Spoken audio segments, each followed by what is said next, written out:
Currently in One Piece, Luffy with the help of his crew, Bonnie, the giant robot, and the Giants have been fending off the Gorosei while trying to escape Egghead Island. However, they are having a very difficult time keeping the Gorosei down long enough to make a run for it. When the robot ultimately goes down, the Straw Hats will seem cornered with no way out. Here is where Kizaru will come back up and fight the Gorosei. What's up guys, my name is Verdix and today I'm going to be discussing Kizaru and how his comeback will be absolutely insane. Before we go deeper in, hit that subscribe button. I put quality content like this out weekly, you won't want to miss. So from the intro, you guys can tell when I think Kizaru is coming back, but am I just being delusional or am I onto you, Oda? A fair amount of people have seen the recent state of the story and forgot all about Kizaru. With the Gorosei being insane threats arguably tougher than Kaido, the Kizaru momentum has seemingly been swept under the rug. However, if we look at the last time we've seen Kizaru, him along with Saturn was getting thrown around by Luffy, and in the last panel we see Kizaru in, the Marines nearby were looking for his wounds but couldn't find any. However, Kizaru states he does have wounds, very deep ones. This is referring to his mental state right now. Kizaru is being forced into the most difficult state of his life, being forced to have killed his mentor, and to a certain point you could even say somewhat of a father figure in Vegapunk. He's not only demanded to have done this, but take out Bonnie, who is also someone deep to his heart, while being forced to fight against Sentomaru as well. Kizaru has been forced against his moral compass and has hurt the ones he holds dear, and was last seen weeping over this. The main factors in him having to do this are the Gorosei, specifically Saturn. From the moment they were arriving to Egghead Island, Saturn reminds Kizaru what his objective is, but Kizaru counters this by telling Saturn he cannot ignore a man willing to fight for his duty. It goes against his ideals. Even when discussing the 3 things not to destroy, he says he wishes he could add old friends to that list. On top of this, when fighting Luffy, he says, "It's not like I want to kill Vegapunk, I've known him for a long time," and even tells Vegapunk himself it is a difficult mission for him to do. After seemingly waiting for Luffy to grab him, he and Luffy has a skirmish where Kizaru doesn't necessarily get defeated here. Yes, he may not be currently actively fighting in the story right now, but this isn't because he is incapable of doing such, it is because he cannot comprehend what he has just done. You see, Kizaru's goal isn't to take out Luffy, guys, it was strictly Vegapunk. In fact, he directly says Vegapunk's eliminations of all things is their top priority. Mattering above all was to take Vegapunk out, not Luffy.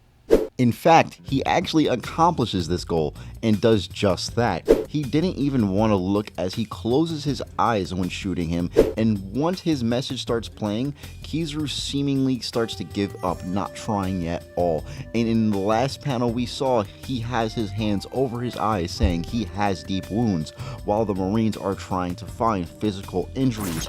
Kizaru is currently devastated. Vegapunk has had to die and can't lift a finger, not due to injuries but trauma. This is all because of the Gorosei. They were the ones who issued the death of Vegapunk and forced Kizaru himself to carry out this act.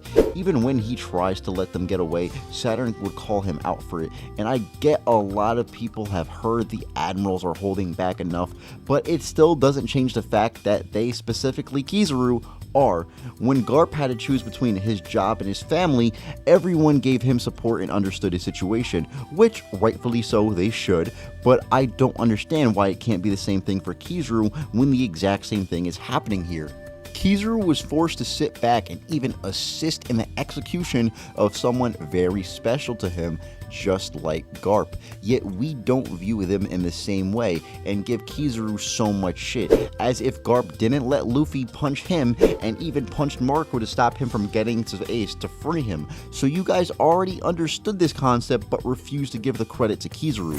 Garp, even after this, was going to fight Akainu until Sengoku stopped him, and in this instance it will be Kizaru fighting the Gorosei, except this time nobody will be holding him back. He's going to have a rage-induced fight against the Gorosei, where I fully believe he will take at least one of them out. That one will be Saturn. As much as I try to, I don't see Kizaru taking them all out. Even though that would be incredible, he will surely have a great fight and probably die fighting them. But like I said, Saturn will be taken out, as after seeing Kuma's memories, Bonnie immediately goes to stab Saturn once she sees him, screaming about how he killed her father. Saturn has had some direct connection with Kuma giving his life away. Kizaru, someone connected to Bonnie and Kuma, will surely feel more hate towards Saturn than any other specific Gorosei. We have already seen the Gorosei and Admirals not agreeing with each other before, with Akainu, as he directly argues with the Gorosei and had to sit and hear the Celestial Dragons question his leadership, all because they couldn't eat lobster the night before, and Akainu doesn't seem to have a single care in the world for them. Even Aokiji, a former admiral, left because of not believing in the Navy's way of justice, most likely talking about the Gorosei's control and way of handling things. I mean, even Fujitora freed the slaves the Celestials were keeping.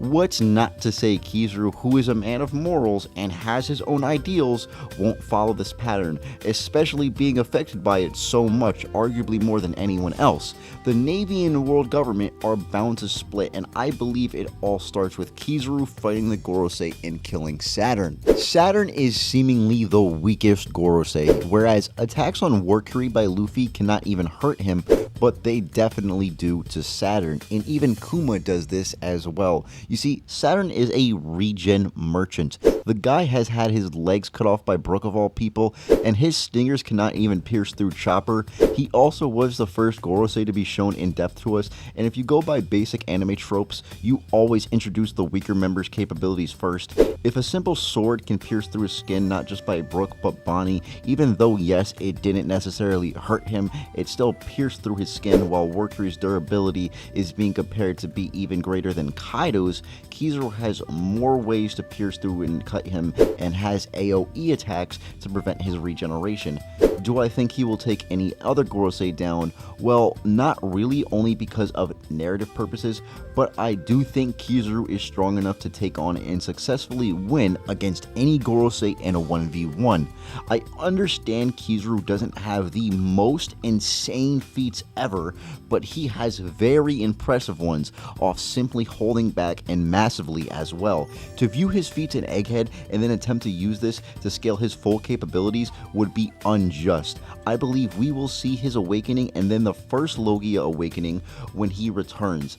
I highly doubt Kizaru will just see all this go down and just return to Marineford and act like nothing happened. He will have insane grudges towards the Gorosei and Saturn specifically.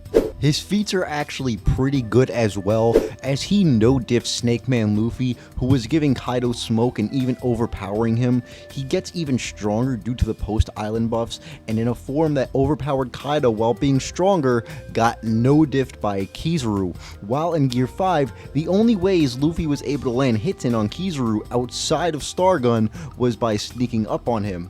As I stated earlier, those attacks have yet to leave any physical marks or real damage on Kizaru. While Luffy gets to constantly regain his strength, he wasn't able to do so against Kaido as often as he is against Kizaru here, and still was leaving more marks on Kaido while being a tad weaker. These are all while Kizaru has been massively holding back as well. With the potential Logia awakening, he has crazy hype for this comeback, and he also does have advanced forms of Armament and Observation Haki, as he uses Rio along with Akainu and Aokiji in Marineford, and he morphs his body to avoid attacks like Katakuri does multiple times. This guy, even though we have seen limited feats and this limited power from these feats, they are still very impressive when you analyze them.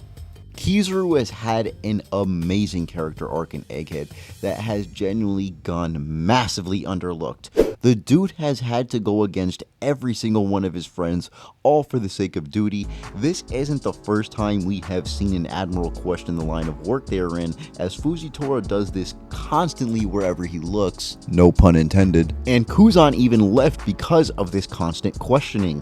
Kizaru will be the first admiral to actively go against the world government. They seem to have their own agenda, while the righteous Marines, led by Akainu, wish to bring justice to the world, whereas the world government only seems interested in their own goals. Kizaru, of all people dying to the Gorosei, will spark a flare in Akainu to go against the world government, since he is the one guy that has always stood loyal to him.